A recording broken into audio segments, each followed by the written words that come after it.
A todos, eu sou Marisa Borba, da Fundação Mesa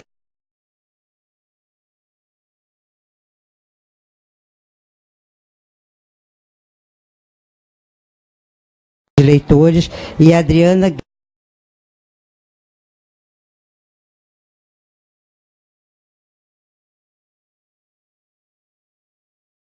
cursos de formação de professores, né? Há 12 anos, o Salão do Livro está no 19ª edição, e há 12, uma parceria com a Secretaria de Educação, e há 12 anos começamos o curso de formação de professores de salas de leitura. E agora, como contamos tantas histórias, falamos tanto de leitura para os professores, essa história vai virar uma história contada no livro, que a Adriana fez toda a compilação dos trabalhos, a Beth fez a coordenação, e esse livro vai ficar pronto graças ao esforço dessas 3 pessoas aqui maravilhosas, que lutam tanto pela formação leitora. Eu participei desde a primeira edição do curso, com o tema A Leitura dos Livros Premiados. Depois eu trabalhei em livros informativos, depois Marina Colassante e Bartolomeu Campos de Queiroz. Não vou falar muito, eu só quero ler. A emoção é muito grande, porque ontem foi muita emoção à noite, com o curso, os alunos do EJA, ouvindo a poesia do Léo Cunha, choramos muito, e ainda não me refiz de emoção. Vou só ler o depoimento da professora do último curso, já que falamos tanto em formação continuada na mesa anterior. Uma professora, ao final de uma conversa de 4 horas sobre Marina Colassante e da leitura e apresentação da obra de Marina, a professora disse para mim: a minha experiência com a obra de Marina foi transformadora, porque quando eu li na escola os 2 primeiros textos do livro, Mais de 100 Histórias Maravilhosas, pensei em não abrir mais aquele livro. Para mim, não tinha pé nem cabeça. Eu pensei que a Marina devia estar muito doida para escrever tais textos. Hoje, 31 de outubro de 2016, aqui no curso, percebo que o que ela mais gosta é mexer no nosso inconsciente e libertar o que temos de melhor. Vou terminar de ler o livro, agora com outros olhos. Obrigada por esse presente. Bom, boa tarde já, né, a todos, nessa mesa que, na verdade, ela já começou na mesa anterior.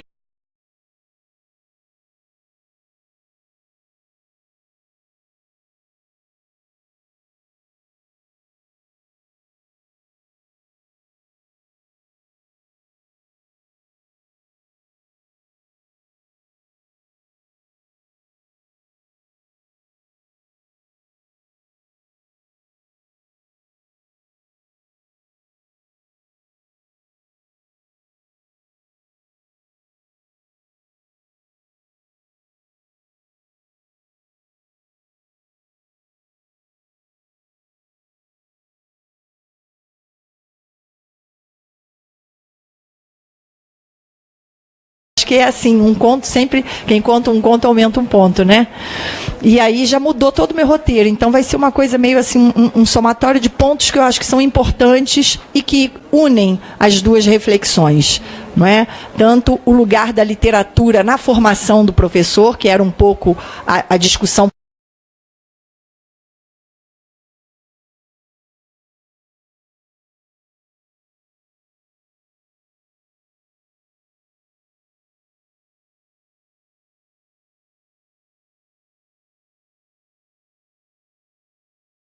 são questões que transitam.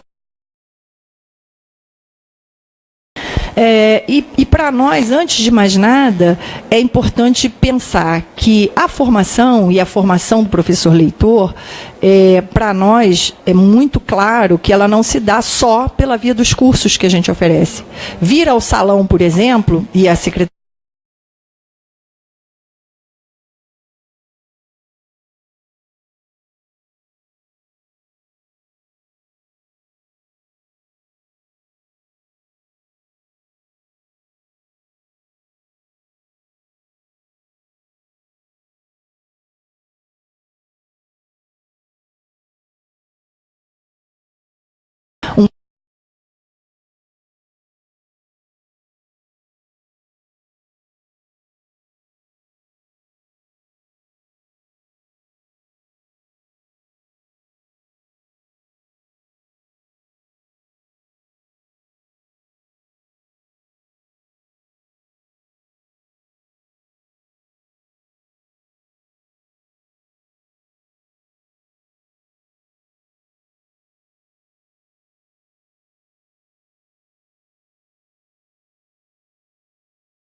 foco, nosso raio de ação. Então, a gente desenvolve ações para todas essas dimensões e a literatura nos guia nesse caminho. Mas aqui a gente vai focar na discussão do professor, do bibliotecário, mas fundamentalmente do professor leitor, né? Então, nesse sentido, é importante a gente pensar também numa discussão que a mesa trouxe, que é o lugar da leitura de literatura. Esqueci de desligar. O lugar da leitura de literatura na escola, que é outra questão bastante complexa e que percorreu aqui a mesa anterior, estará presente na nossa e vai continuar como objeto de reflexão para nós, porque a gente tem esse dualismo, né, da leitura de literatura como algo que é acessório, que é ligado estritamente à questão do prazer e do deleite, ou como disse o Percival, a domesticação dessa literatura, colocando-a a serviço de um outro fazer, que é se apropriar da língua como sistema de representação. Então, a gente vive nesse dualismo. E aí, toda vez eu fiquei pensando aqui, eu fiz umas anotações nesse primeiro ponto, eu vou fazer aqui 3 grandes pontos de discussão. Primeiro, esse lugar da literatura e esse olhar que a gente tem no nosso trabalho dentro da rede municipal. Depois, um pouco, o profissional leitor e depois a formação para esse profissional. Então, nessa questão da literatura, né, e nesse dualismo, eu fico sempre me perguntando, toda vez que a gente fala da literatura, parece que a gente tem vários discursos e várias práticas, não necessariamente um casando com o outro, né?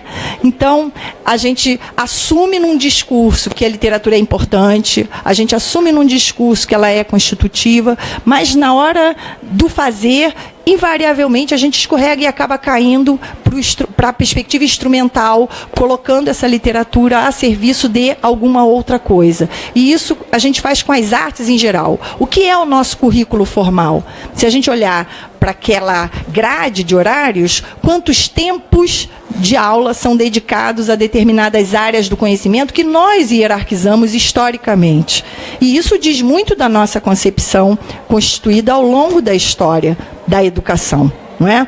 Então, ainda assim, a gente avança e vem avançando ao longo do tempo, não só no Rio de Janeiro, mas de uma forma geral, as discussões vêm e os programas também ensejam essas discussões, da gente entender que literatura não é recurso, e isso já foi dito aqui na mesa, né, anterior. Literatura, para nós, do ponto de vista do nosso trabalho de formação do leitor, ela não é recurso, ela não é também complemento. E aí vem aquela coisa extra, né, aquela hora além, aquela coisa que amplia e uma outra perspectiva também muito forte, e que já foi dita aqui na outra mesa, ela é fonte de prazer. E aí o prazer banalizado com uma coisa de que a felicidade compulsória que existe no ato de ler. Então, todas essas questões, elas estão presentes na rede. E a gente tem que dialogar com a escola, com os saberes que a escola constitui também como grupo, que vão ser decorrentes da história de vida pessoal e profissional de cada um que está ali dentro para fazer o trabalho. A gente tem que dialogar, e no caso da rede, né, você está falando aí de 40 mil profissionais, de 1.537 unidades, você está falando de 11 regiões da cidade, né? E equipes em nível regional, que também têm práticas, olhares, saberes e fazeres nessa área no nível regional. E depois, dentro da secretaria, a gente tem equipes fazendo o trabalho. E nessa seara, todo mundo entende leitura, todo mundo pega um livro para ler e está formando leitor. Só que, às vezes, a gente está com o vizinho do lado fazendo coisas diametralmente opostas. Então, a primeira lição que a gente descobre nesse processo, e isso vale para outros processos constitutivos na rede, é não generalizar e não dizer a rede de educação, a secretaria, a escola do Rio de Janeiro, porque são muitas escolas, muitas redes dentro da rede, muitas dimensões de trabalho dentro de um único trabalho, de uma única proposta. E tudo isso constitui a política educacional da rede pública do Rio de Janeiro. Então, é uma tensão constante, que mesmo que a gente tivesse mínimos acordos estabilizados, já teríamos distinções, porque é constitutivo, né, do ser humano pensar propriamente sobre alguma coisa, e não necessariamente vai convergir sempre com o outro, claro que não. Mais de um já é o suficiente para ter, né, contradição. Então, já seria complexo se a gente pensasse numa coisa linear, como se a concepção da secretaria, a concepção do... já seria complexo. Imagina entendendo que essa complexidade existe e é constitutiva dessa dinâmica. Então, essa é uma tensão permanente e constante. Daí, a gente... entra aqui já num segundo ponto, que é esse profissional leitor. E a gente entende, e está muito claro, e não precisa muito a gente enfatizar esse ponto aqui, até porque a gente aqui conhece essa plateia quase que 100% dela, e sabe que essa já é uma reflexão importante, é que se a gente não investir na formação do profissional leitor, do professor leitor, vai ser difícil formar leitores, porque ninguém dá o que não tem. E a gente não nasce sabendo ler literatura, a gente aprende. Não é? E nesse processo de aprender, a gente desenvolve uma série de questões, uma série de possibilidades e o gosto pelo ato de ler também. Esse gosto, ele também se desenvolve num processo de relação com o outro, com os livros, com a literatura propriamente dita. E a gente está convicto de que é preciso formar o professor leitor. Até porque também já foi dito aqui da questão da formação inicial, das mazelas da universidade, que não fala da literatura. Mas isso também é um outro campo de tensão, né, que a gente também não dá para generalizar. Eu sou fruto dessa universidade que me formou lá desde a minha base e que me trouxe uma série de elementos e que eu fui, ao longo do processo, também investindo nisso. Então, eu acho que é outro campo também importante de discussão e que abre aí uma série de questões.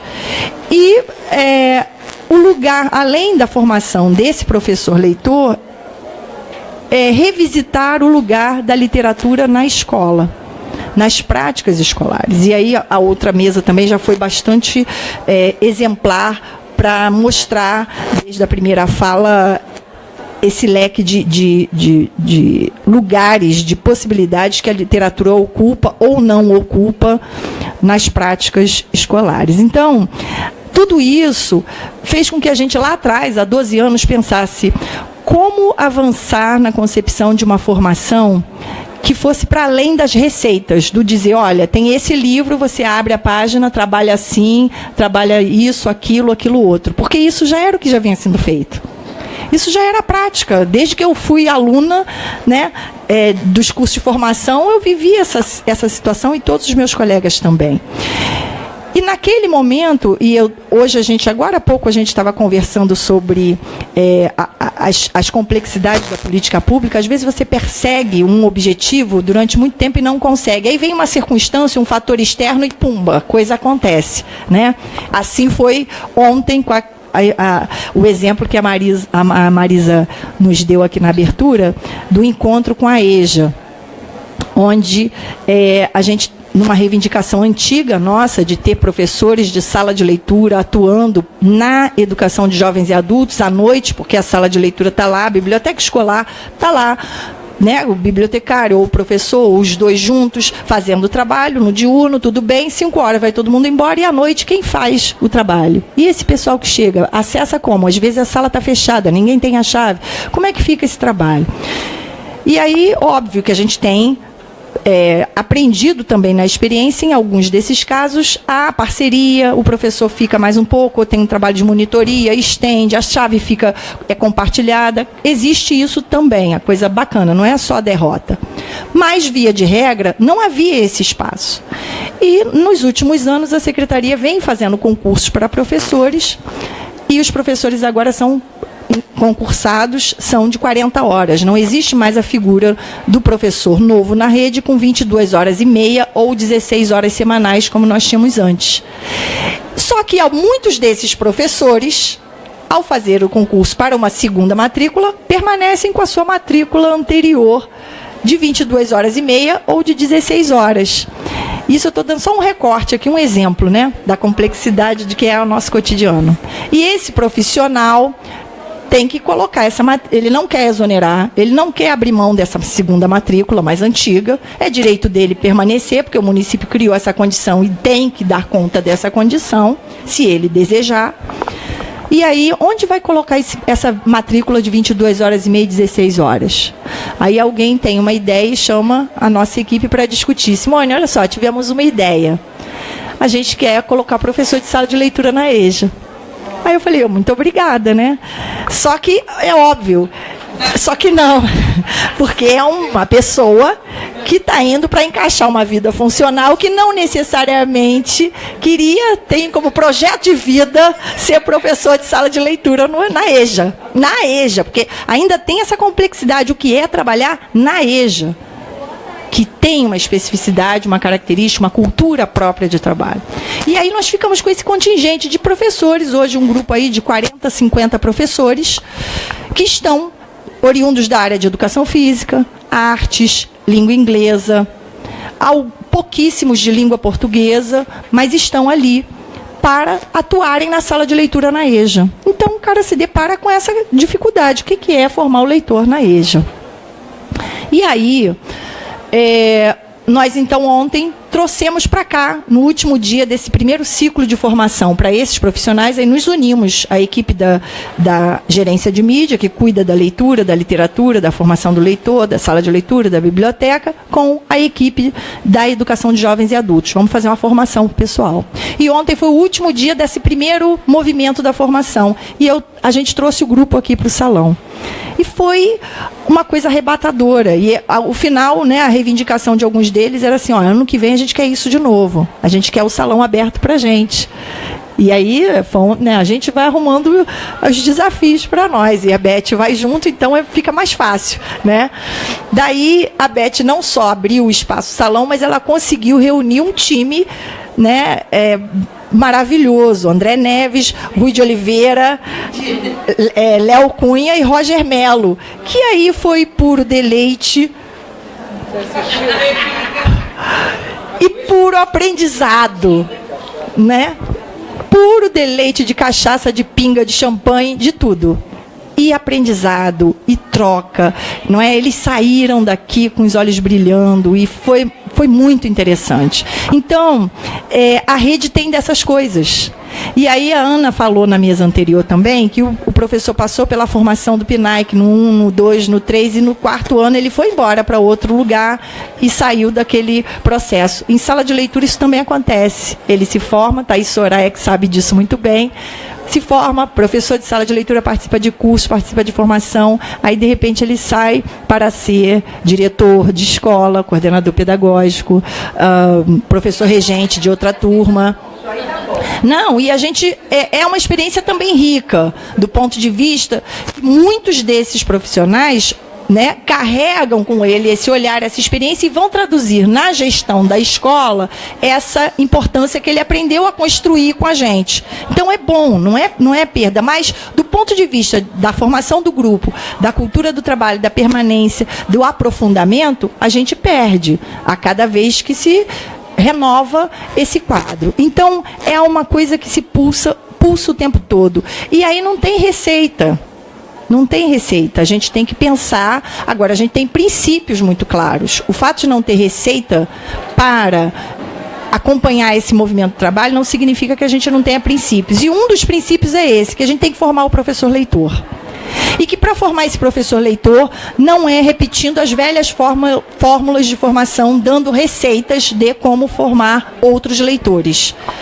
E foi aí que a gente se encontrou com a Fundação há 12 anos atrás, nessa ação. A Fundação já era parceira da Secretaria em outras ações, o próprio Salão do Livro a gente já tinha participação, mas não tão efetiva quanto naquele momento. E naquele momento, uma circunstância também específica favoreceu o começo do curso, a parceria com a Fundação, que foi a destinação do FNDE de verbas para a formação. Naquela época, havia uma linha de financiamento para a educação infantil. E aí, nós nos reunimos com a pessoa que coordenava esse trabalho à época, a professora Vera Messetti Lucas, estava à frente do trabalho de literatura infantil, de educação infantil. Falamos, Vera, vamos fazer um curso para formar o professor da educação infantil, porque a educação infantil também não tem, via de regra, o professor de sala de leitura. A literatura ali tem uma outra abordagem, está, né, no cotidiano do trabalho, o livro está onde a criança pequena está, todos os agentes de educação da educação infantil, todos, professores, assistentes, todo mundo, é formador desse menino em todas as dimensões. Então, o trabalho tem outra metodologia. Mas precisava ter investir nesses profissionais também.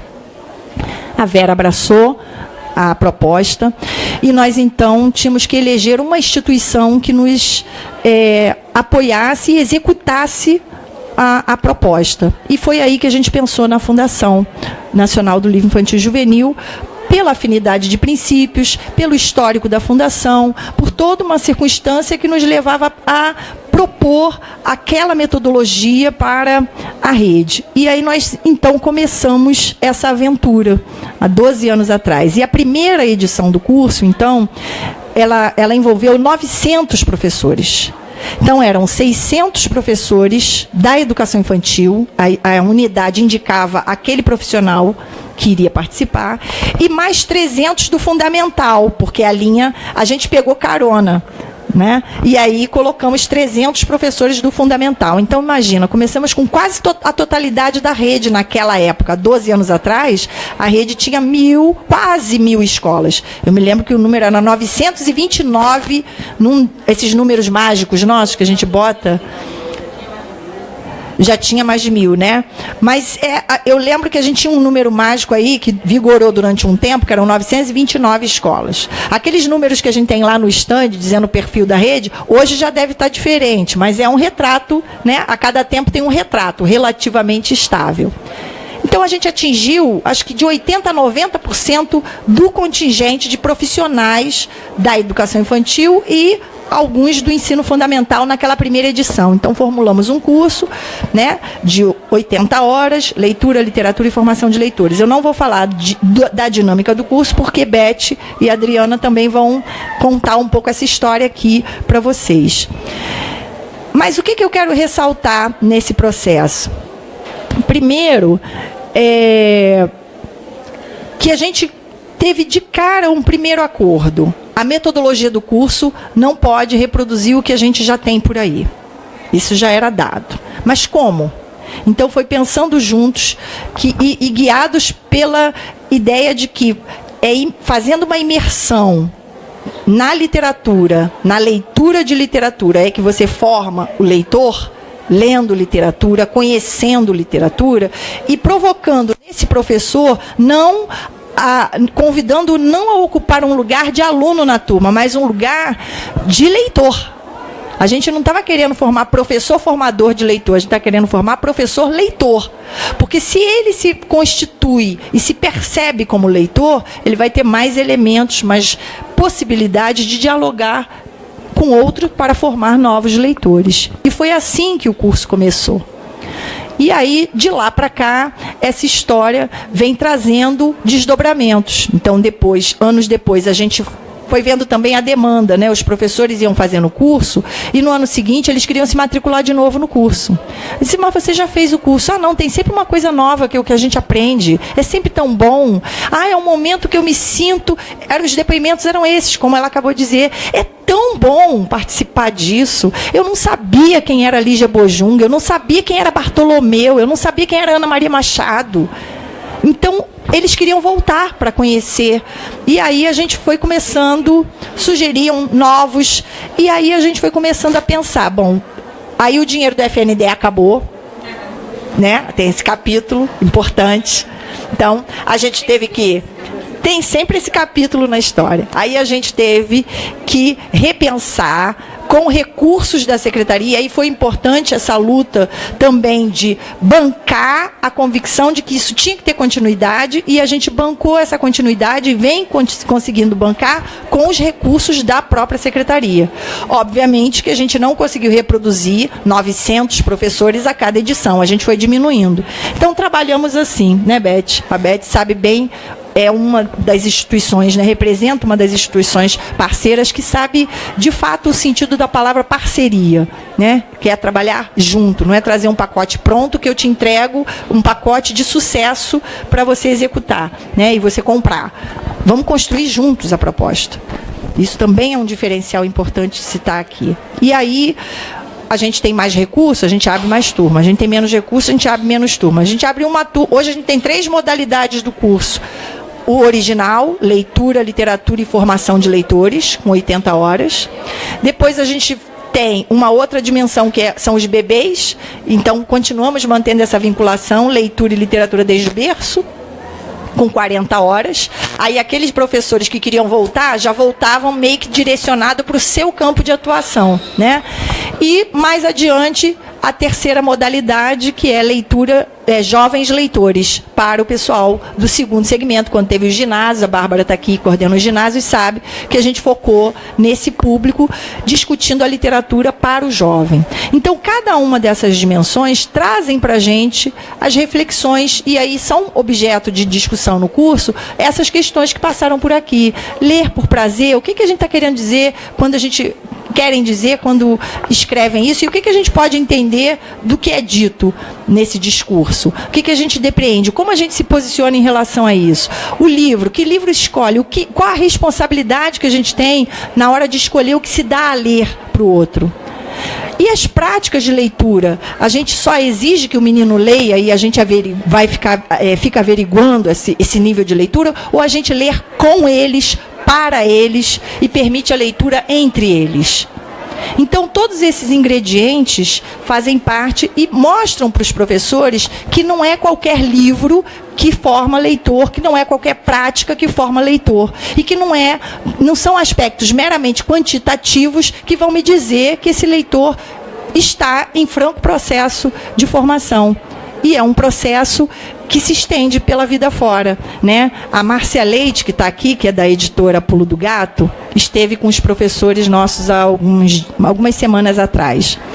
E ela falou alguma coisa que eu já não lembro se ela era uma frase dela ou se ela estava citando alguém que disse numa conversa e ela achou bacana, enfim. Ela que trouxe essa questão e eu achei lindo, porque a gente estava falando sobre literatura infantil e juvenil. O que é isso? Mas aí alguém dizia assim, mas eu compro livro para criança e eu compro para mim. Eu falei, eu também compro e adoro, né? A gente tem, obviamente, recortes nesse processo de produção e na confecção do texto, na complexidade do texto. Mas o que é em si a literatura infantil e juvenil? E ontem essa discussão também veio à tona, porque tínhamos aqui adultos comprando literatura infantil e juvenil no salão para crianças e jovens e se sentindo em casa, né? Porque a literatura tem isso também. E aí ela disse, resgatando a citação ou a fala da Márcia Leite, ela dizia assim, que um determinado autor, ou ela, no ato de escolher o que publicar, dizia, eu não escrevo para crianças, eu não escrevo para crianças e jovens, eu escrevo para as infâncias que nos habitam. As infâncias que estão dentro de nós, crianças, jovens ou adultos. Eu escrevo para essa infância, para essas infâncias, né? E eu acho que é isso, a literatura tem esse atravessamento que perpassa. E aí, como a Ana Maria Machado nos diz, né? Se você ainda não encontrou aquele livro, aquela literatura que te interessa, é igual namorar, ler é igual namorar. Se você não encontrou o seu parceiro, né? É porque ele ainda não chegou para você, mas ele vai chegar, continua buscando, né? Uma hora você vai encontrar esse parceiro, né? É promíscua, mas é linda, né? É linda. Então, para encerrar, né? Essa coisa também, um outro apontamento que eu fiz aqui importante, né, dessa questão da obrigação e do prazer, e muitos professores nos cobravam nas primeiras turmas. Vem cá, não tem uma apostila? Cadê a receita? Cadê o negócio que diz assim, introdução, metodologia, avaliação? Não tem uma ficha, não tem? Não tem. E aí era uma resistência e, no final, os depoimentos eram esses. Eu me lembro da primeira turma, uma professora que fez um poema que ela falava de todo o curso, de todos os professores, das aulas, dos encontros. Ela falava da luz, ela falava da tarde, ela falava das sensações, ela falava dos sentimentos que aqueles encontros possibilitaram e de como ela carregaria tudo aquilo, com certeza, para a prática dela na sala de aula. Então, é uma luta também, convencer o professor de que esse modelo de formação é um modelo interessante para ele experimentar. A gente não está querendo descredenciar qualquer outro processo de formação, mas na área de formação do professor leitor, a gente está muito convencida de que esse é um caminho. E isso vai na contramão de muitas propostas que a gente recebe, muitos pacotes que nos chegam de cursos com metodologias, com quantas páginas, em qual página você tem que ler, aonde você tem que parar, aonde você faz a pausa e aonde acontecem coisas, né? Então, esse processo de formação, ele tem nos mostrado e nos ensinado muito sobre todas essas discussões que estão aqui. A gente aprende muito junto com os parceiros, os professores e os alunos professores nesse curso, o tempo inteiro. E o curso, ele tem se mantido ao longo desse tempo, mas a cada edição ele também se renova, né? No olhar, na prática, no conhecimento que os professores, o grupo selecionado pela Fundação para as aulas, também estabelece uma dimensão de troca muito interessante com as escolas. Eu me lembro das primeiras turmas, quando alguns convidados nossos iam às escolas e diziam só, nossa, mas tem um acervo tão bom nessa escola, eu não sabia que a escola pública tinha esse material à disposição, eu não sabia que havia esse investimento. Então, é uma forma da gente também mostrar a nossa trajetória e trocar e aprender e qualificar ainda mais essa trajetória na troca, estando juntos, né? Então, acho que é um pouco esse campo que a gente tem, esse é o cenário no qual essa formação se insere. A gente procura, a cada edição também, trazer as pessoas das outras equipes para que elas participem dessas formações e problematizando. Eu me lembro sempre da Soraya, agora a Tatiane, do IHA, sempre trazendo para a gente a questão, olha só, e a educação especial? E esse menino, como é que a gente torna acessível esse material? Porque a gente fala de livros acessíveis, parece que é só braille, que acessibilidade é só para cego. Audiolivro, surdo e o braille. E a outra gama de situações, como é que a gente lida? É desafiador, não é? E a gente tenta incorporar o tempo inteiro todas essas questões, essas reflexões nesse processo. Então, essa experiência tem sido muito rica.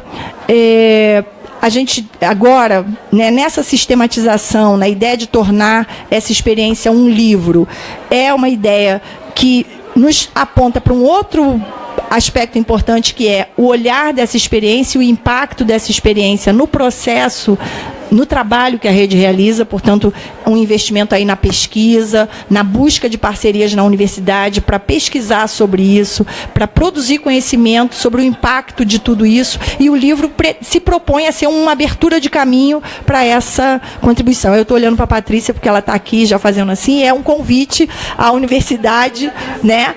Porque já tem algumas pessoas fazendo e a gente quer mais, a gente precisa também avançar nessa direção. Então, é um pouco essa introdução que eu queria fazer, enorme, da nossa mesa. Muito obrigada. A gente tem o problema de horário e acho que a Simone já explanou bastante.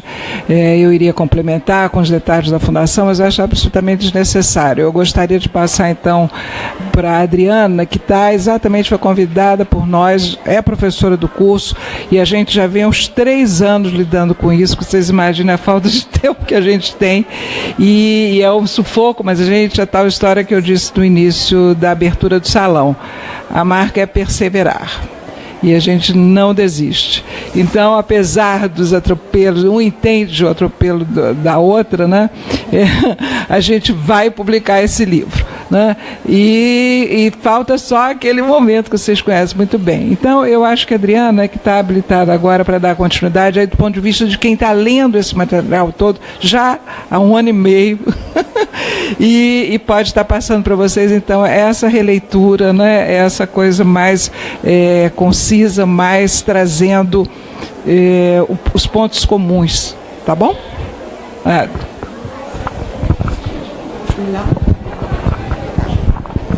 Boa tarde, gente. Queria fazer só uma retificação. Eu não sou professora da UERJ, eu fui professora substituta da UERJ durante 3 anos. A minha formação é toda na literatura brasileira e portuguesa. E eu sou professora da escola privada, trabalho como coordenadora de 2 escolas e tenho participação também em muitos projetos na escola pública. Eu passei para o Estado, mas agora no governo demoníaco, como o Percival falou, eu ainda não fui chamada.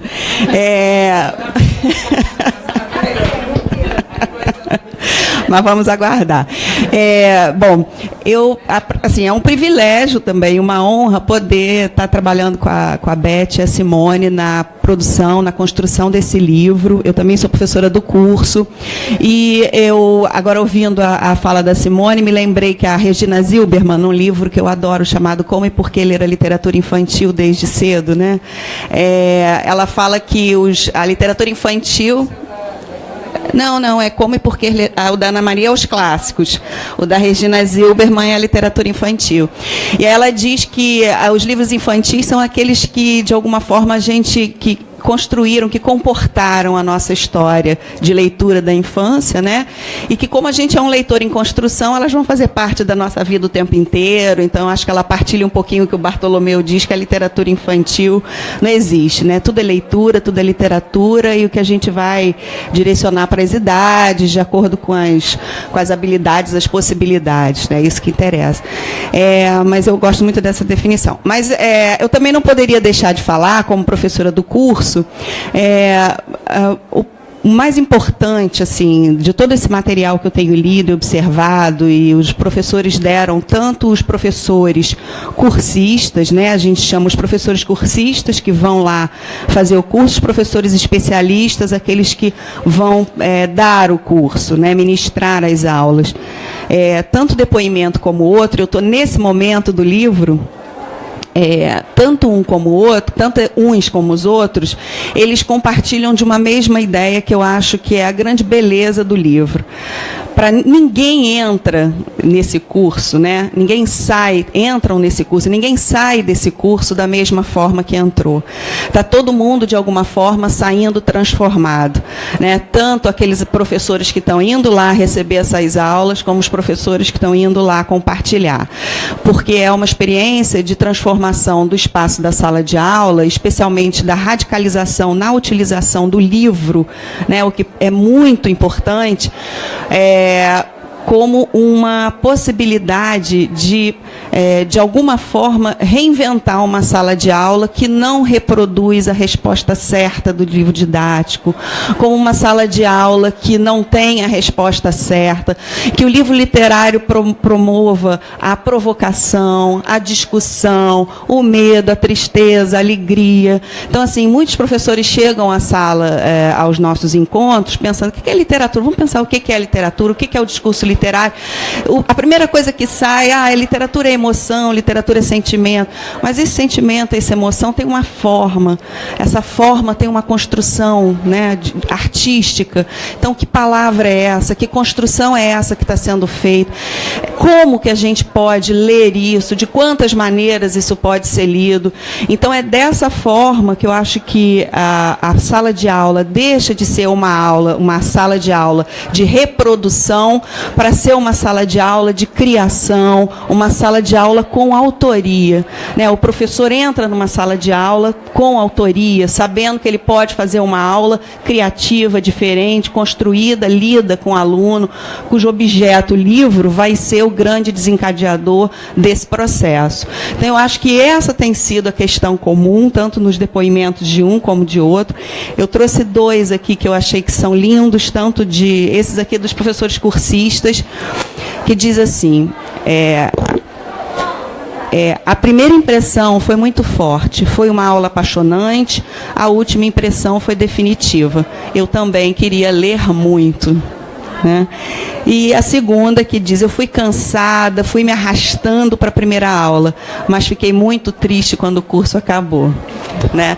Então, eu acho que esses depoimentos, eu acho que eles, de alguma forma, traduzem um pouco o aspecto difícil, né? Angustiante, chegar lá e tal, mas, de alguma forma, todo mundo sai transformado, todo mundo sai, de alguma forma, muito, muito enriquecido desses encontros. O material que a gente tem, né, agora falando mais especificamente, eu tenho 10 caixas de papelão na minha casa, estou adorando. Muito bom, realmente. E ali naquelas caixas, a gente tem todo o percurso dos professores que passaram por esses cursos desde 2006 até hoje, dos cursos que foram surgindo, né? A gente tem, primeiro momento, com a formação de leitores, depois a gente tem do berço, depois a gente tem os jovens leitores, e como que cada um vai tratando de um segmento específico, e como que as experiências que surgem também especificamente vão sendo muito diferentes e ao mesmo tempo com um traço em comum, que é essa construção em torno do livro. Então isso é belíssimo a gente acompanhar o trajeto. É muito bonito também a gente ver que o curso ele começa com uma proposta e até hoje ele mantém uma fidelidade nessa proposta, né? Que é, primeiro, essa radicalização em torno do livro, ter sempre o livro como condutor e existência desse curso, né? Então não tem nenhum outro artifício que não seja a leitura, a discussão, o diálogo a partir do livro. Os professores também, a filosofia que perpassa, né? Quer dizer, na introdução do livro a gente vai conversando que quem são os grandes norteadores, os teóricos, as pessoas que pensam a literatura e que de alguma forma encaminham a gente, né? Esse desejo da cultura letrada, a ideia do registro, quem são as pessoas que orientam a gente nesse percurso.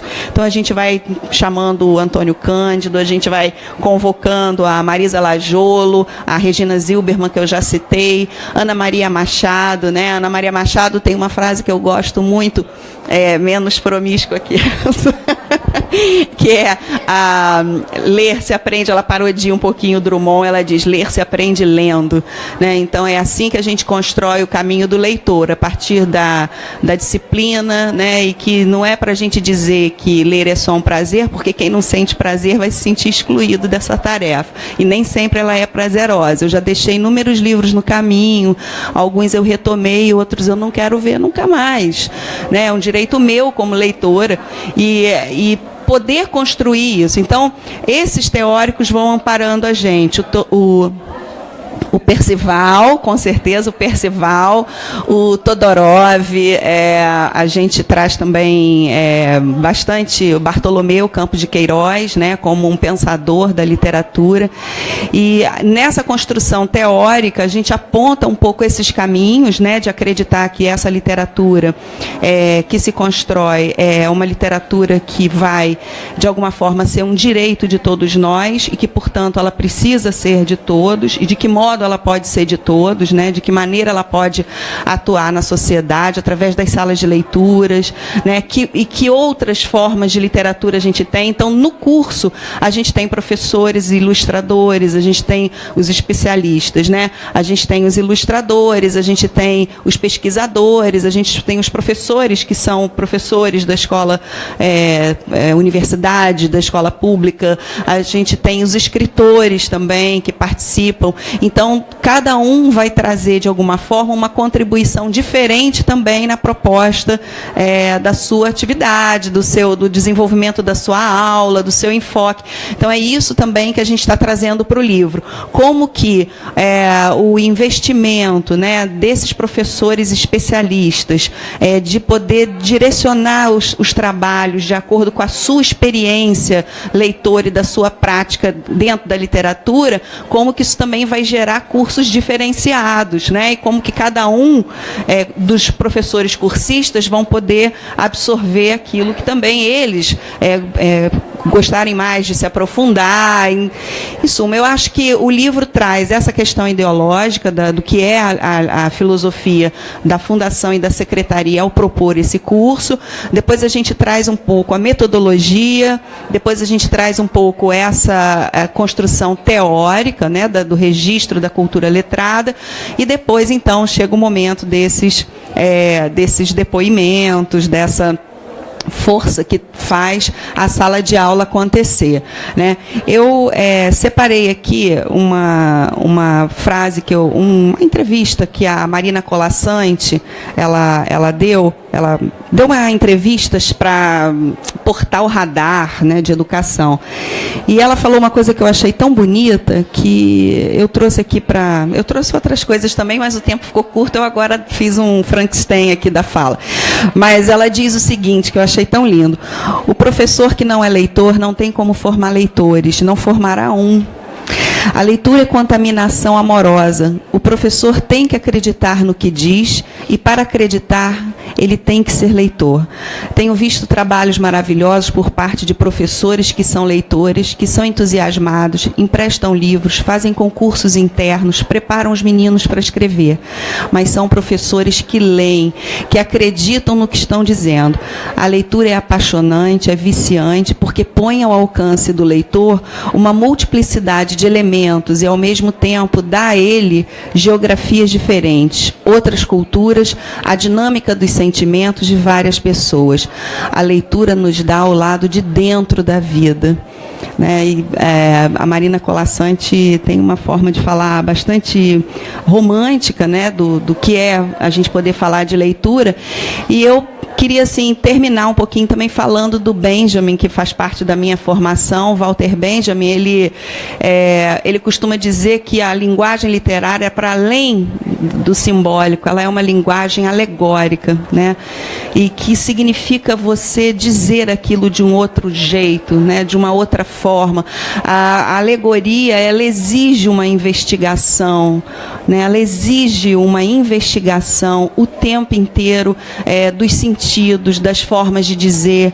Então, é essa provocação, é essa investigação que faz do texto literário gerar um percurso muito mais criativo e possível, né, numa sociedade diversificada, de diferenças, de possibilidades, de inúmeras, né, e que a gente precisa o tempo todo trazer para dentro da escola, né? Esse papo de que escola prepara para a vida, a escola é vida, né? Então a vida está ali dentro, as construções, as diferenças, os problemas, os conflitos, as questões de gênero, as questões de dor, de sofrimento, de separação, de tudo. A escola é o lugar próprio que é vida, né? Ela pula de tanta vida. Então a gente não tem por que não achar que aquilo prepara, não, ela é a própria vida. E uma outra coisa também que eu acho que a gente estava conversando aqui e me parece que é bastante importante a gente falar, que é o espaço como esse espaço da escola ele é um espaço democrático quando a gente propõe esse curso, né? Todas as vezes que a gente faz os encontros nas escolas, uma questão que sempre é trazida pelos professores é que, para a gente estar ali naquela escola, muitas coisas aconteceram, né? O deslocamento das salas, sempre tem um lanche acolhedor, sempre tem os funcionários se preocupando com a gente, sempre tem os professores saindo de algum horário, a secretaria procurando, a fundação enviando o professor, a gente indo lá aos locais. Então, existe uma mobilização que nos transforma num grupo, né? Num grupo possível, num grupo que acredita, num grupo que quer transformar, né? Que acredita que a leitura pode ser um caminho de transformação. Então, o que a gente pretende com o livro é fazer um registro de um movimento. Eu tive Eu tive uma orientadora chamada Célia Linhares, professora da UF, professora emérita da UF, e a Célia Linhares, ela trabalha muito com o conceito de movimentos instituintes, né? Quer dizer, não é um movimento instituído, legislado, não é nada disso, mas são as transformações pequenas, cotidianas e diárias. E eu acho que esse curso é um movimento instituinte, né? É um movimento de construção em que todo mundo está muito envolvido o tempo inteiro, né? Então, a necessidade de fazer esse registro é da gente poder dizer que, legalizá-lo, né? Dizer que ele existe e fazer com que ele dure bastante, é o que a gente mais espera. Eu queria terminar, como eu também sou muito romântica, eu queria terminar com um poema. Eu não sei se eu consegui falar tudo, mas eu queria terminar com um poema que eu acho que é bastante emblemático para essa situação que a gente vive. Eu sempre fico muito feliz quando eu venho ao Salão do Livro, porque a sensação que eu tenho quando eu estou aqui é que eu estou na minha tribo, né? Em geral, a gente nas escolas luta muito sozinho, enfim. Às vezes nem tanto, mas de um modo geral, sim. E quando a gente chega aqui, a gente tem uma tribo, a gente se encontra. E eu trouxe o poema de um escritor português chamado Sebastião da Gama, que vocês devem conhecer, que, além de poeta, ele morreu novo, com 28 anos, mas, além de poeta, ele era professor. Ele era professor da escola básica, né? E aí ele fez esse poema lindo, que eu acho que vocês já devem ter ouvido falar, que ele diz assim: pelo sonho é que vamos, comovidos e mudos. Chegamos, não chegamos? Haja ou não haja frutos, pelo sonho é que vamos. Basta a fé no que temos, basta a esperança naquilo que talvez não teremos. Basta que a alma demos, com a mesma alegria, ao que desconhecemos e ao que é do dia a dia. Chegamos, não chegamos? Partimos, vamos, somos.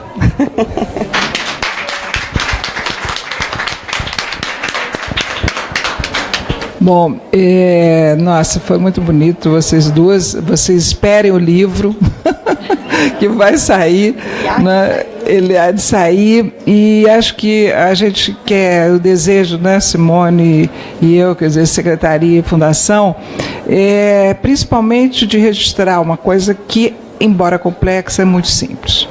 Quer dizer, o princípio, né, dessa formação está centrado, primeiro, em cima de professores que a gente escolhe, que são leitores de literatura.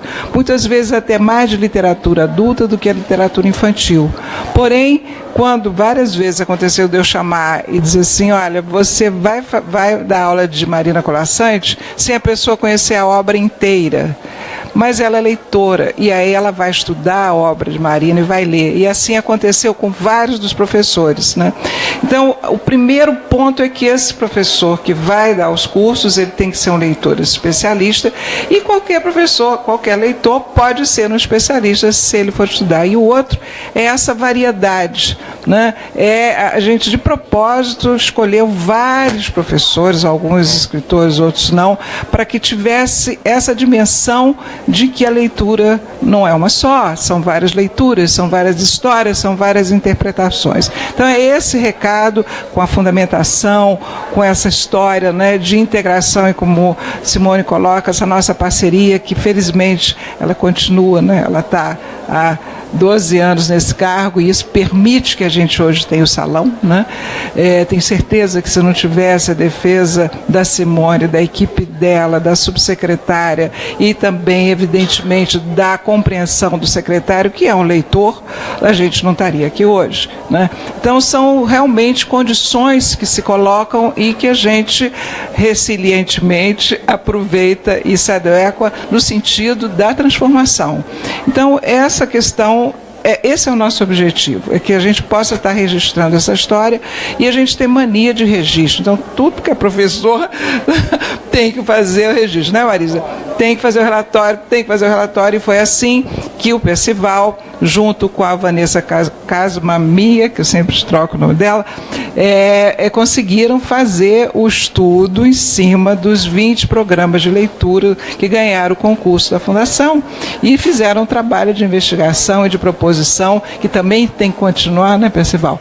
Que mostrou, não sei se vocês lembram, alguns conhecem, um quadro, uma síntese que eles conseguiram tirar. Percival dali montou um diagrama que dá uma luz e o objetivo também é partilhar. E aí, para fechar, quer dizer, falando desse compromisso da Fundação histórico, né, quando a gente viu aqui que você apresentou aquela relação dos programas que está lá na Ciranda de Livro, o primeiro programa de distribuição de livros para a escola pública brasileira foi feito por instituições particulares ainda, né? A Fundação com Conhecimento, foi a Fundação Roberto Marinho e o Laboratório Rest. Isso é que provocou no Ministério da Educação, naquela época, o Sala de Leitura, né? Então, como é importante, né, a sociedade civil estar interferindo nas políticas de leitura, né? E isso vem nessa trajetória. Então, quando esse olhar, né, é um olhar institucional da Fundação, desde a sua criação, que entende que esse livro de literatura tem que estar na mão do professor, tem que estar na sala de aula e que a biblioteca é fundamental, né? A Ciranda de Leitura, a gente sempre chamou da semente da biblioteca. Então, acho que é para a gente registrar que esse livro vai sair e que vocês possam vir para o lançamento o dia que a gente convidar, tá bom? E olha, um registro para a mesa anterior, que foi muito bom, né? Todas as apresentações.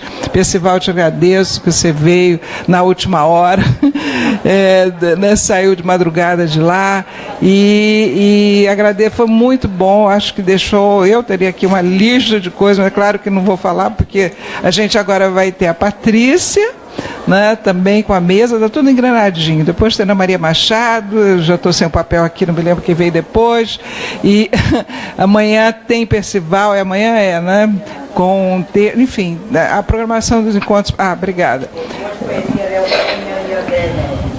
Pois é, olha, no final, porque a gente procurou trazer os livros premiados com os seus autores, que ontem e hoje estão por aqui, né? Por isso é que as mesas de ontem e muitas de hoje estão trazendo os premiados. Então, a possibilidade de estar junto com o Léo André e a editora para falar do maravilhoso, né, lá, livro deles, Um Dia em um Rio, né? Que é emocionante, que foi ontem, né? Com o EJA, foi um verdadeiro sucesso e que ganhou, né, como maior concurso, porque o Léo Cunha já é o maior concurso. Gente, a questão da tragédia de Mariana. É lindíssimo. É maravilhoso. Eu queria só fazer um registro, Beth, importante. Tá bem. Eu respondo. O que a gente acha da censura? Cada um vai ter uma opinião. Eu estava. Sem dúvida nenhuma, né? Eu acho até que se saiu hoje uma entrevista minha no Valor Econômico, eu me posicionei. Aliás, foi eu que levantei o assunto que o repórter não sabia. Não conferi para ver se saiu. E acho que a Fundação tem sim que se posicionar. E, por incrível que pareça, é o seguinte, a gente não tem tido tempo, porque nós estamos trabalhando em condições, mas como eu vi que as manifestações foram muito competentes, Eliana Yunes fez uma defesa muito boa, né? Acho que sim, eu acho que está, enfim, a gente só complementaria, né? Eu também compartilho do que a Beth se posicionou. Não, o livro está sendo recolhido em em algumas redes por orientação do governo federal. Foi o governo federal que distribuiu e as redes estão se posicionando. O Rio está discutindo essa questão para saber o seu posicionamento, mas é uma questão que está posta pelo governo federal, já determinada pelo governo federal. Os livros devem ser recolhidos e os municípios estão nessa. Recolhido, talvez da escola, mas que eles vão para as bibliotecas públicas, né? Pelo menos. Acho que deve ter aí alguma destinação, porque você não vai queimar o livro, não vai jogar o livro fora. Ele vai ter que ter alguma destinação, né? Era o que faltava para encerrar todo esse movimento. Então, eu só queria encerrar aqui uma coisa que eu lembrei na fala da Adriana e no final com a Beth.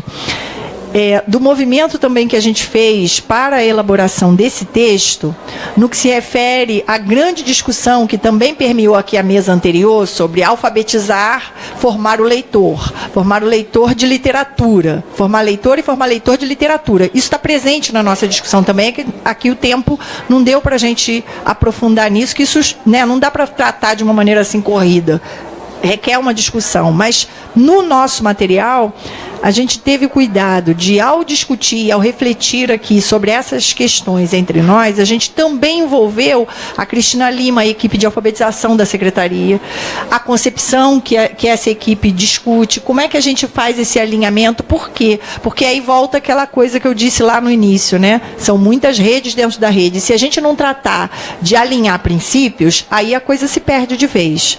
Então, ainda que você tenha, né, diferentes encaminhamentos diferentes desdobramentos de trabalho, os princípios têm que estar assegurados lá para ter minimamente unidade, né? E a gente trabalha na rede o tempo todo com essa dualidade, a unidade dentro da diversidade. Como é que você trata de todos e de cada um, né? Então, essa preocupação foi uma preocupação que norteou também o nosso trabalho. E, na medida do possível, a gente tenta avançar nesse diálogo também com a fala dos professores, porque é muito recorrente. Agora, a gente está preparando, junto à equipe de educação infantil, está preparando uma grande movimentação com relação à jornada de educação infantil. E eu tive a oportunidade de participar de uma das rodas de conversa preparatórias, justamente aquela que fala da literatura na educação infantil.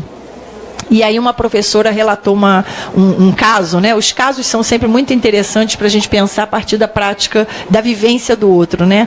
E ela dizia assim, uma professora de educação infantil, que a gente agora chama de PEI, né? Professor de educação infantil. E ela dizia assim, meu marido chegou em casa, em casa os livros estão presentes. A gente tem livro o tempo todo, e meu filho pequeno está se alfabetizando e tal. Então, meu marido chegou um dia do trabalho e trouxe um livro de presente para ele.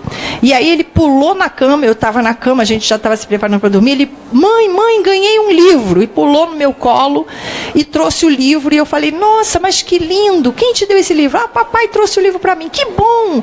Lê, mãe, lê para mim, mãe. Aí ela disse, né, do alto da sua competência de professora, né, ela começa a mostrar o livro. Filho, olha, filho, que lindo, olha aqui, olha que coisa colorida. Lê, mãe, lê o livro. Mas olha, meu filho, olha essa capa, olha aqui o que está escrito, Aladim. Olha aqui, como é que é a primeira letra? Diz para a mamãe. Aí ele pegou o livro e falou assim, mãe, obrigado, não precisa não. Saiu e foi embora. E ela disse, naquela hora eu percebi que eu matei a literatura para o meu filho. Então, assim, né, são essas questões de que quando o professor chega lá na nossa biblioteca, lá na secretaria, às vezes a gente recebe, né, a gente tem mais de 2.000 leitores cadastrados lá no prédio da prefeitura, e às vezes chega alguém, vem alguém de escola, alguém de outra equipe e fala, tem alguma historinha aí para eu trabalhar bullying?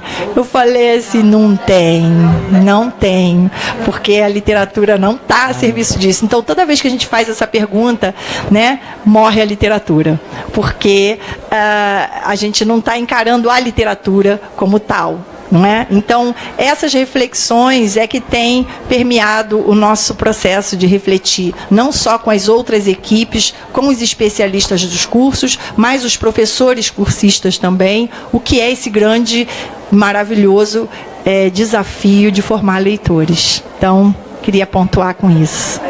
Simone, eu tenho uma história para contar também. Quando eu li, eu estava lendo lá no Nazaré, eu estava lendo uma história para uma criança pequena, lendo assim, mostrando o texto, né, tal, como a gente recomenda e tal. Aí a criança olhou para mim e disse assim, Marisa, lê agora outra história. Que história que ele queria que eu lesse, se eu estava lendo as palavras daquele livro? Sabe a história que ele queria? Das imagens. Foi aí que eu descobri o grande barato da leitura das imagens. Um comentário então, não vou chamar. Não chama, não quero falar ainda para a mesa aqui, rápido, Tatiana. Ah, tá. Deixa eu falar. Um pouco da experiência que eu tenho lá no Instituto Helena Tipov com os alunos. A gente fala da acessibilidade, eu acho que é importante ter garantido, sim, nas escolas, nas bibliotecas, os livros acessíveis, os livros audiolivros, todos os livros com leituras em Libras, né, com a tradução em Libras para os surdos. Mas eu acho importante também entender que a pessoa com deficiência ela tem que ter o direito de escolha. Porque os alunos, eles entram lá na sala de leitura do Helena, eles se sentem na sala deles. Primeiro que eles não querem sair. A sala fica cheia, entra todo mundo, daqui a pouco está o caos, mas está um caos organizado dentro do processo. Eles pegam os livros, eles leem o livro, cada um usa o computador, um está lendo o livro, cada um faz o seu processo. E aí eu percebo que o aluno cego, ele às vezes não quer ler em braille, porque aquele livro em braille é enorme, vai levar horas e horas lendo, ele quer o acolhimento do amigo que não é deficiente visual, mas é deficiente intelectual, mas é alfabetizado e pode ler para ele, e ele vai ser o mediador de leitura daquele colega. E é isso que é o barato, isso que é o gostoso. E também quando você convida aquela mãe a entrar, porque que adianta eu formar o meu aluno deficiente leitor, se a família acha que ele não é capaz de ler, acha que ele não é leitor. E aí lê para aquele aluno também, lê para aquela mãe. Aí teve uma mãe que falou assim, eu posso levar mais de um livro? Eu falei, quantos você quiser. E ela levou 5. Ela disse, eu vou trazer de volta, eu prometo. Eu falei, pode levar. E então, isso é muito importante. A gente não limitar o encantamento deles e a paixão deles pelo livro, pelo espaço. Às vezes eu percebo que eles entram lá só porque querem estar lá no ambiente. Não necessariamente estar lendo, estar fazendo alguma coisa, mas está no processo, está diante dos livros. Teve um aluno meu autista que fez chuva de livros. Eu estava organizando os livros na prateleira, ele pegou e jogou todos os livros para o alto. Foi chuvas de livros. Então, eu tive que entender o processo dele. Aquela experiência para ele sensorial foi muito importante. E aí isso é todo um processo. Cada um é cada um na sua diversidade, né? Gente, olha, eu estou preocupada porque tem horário. Agora, Patrícia, 2 horas temos Ana Maria, 3 horas, acho que, enfim, está muito rico, né? Cada uma das mesas daria mais 1 hora. Patrícia. Não, eu queria só, antes de começar, falar da continuidade da política, né? Que eu acho que a Simone não falou nisso. E eu acho que essa é uma coisa fundamental numa política de leitura, é a continuidade, né? Eu acho que, pois é, mas eu acho que a gente não pode deixar de falar disso, porque não se constrói nenhum leitor fazendo um projeto um ano, o outro não fazendo. O salão tem 19 anos e o curso 13, né? Ela podia começar as 2, porque assistir eu quero almoçar. Eu reconheço isso, não é? A continuidade, e agradeci imenso na abertura do salão. Foi, inclusive, a minha primeira fala. Você estava na abertura do salão?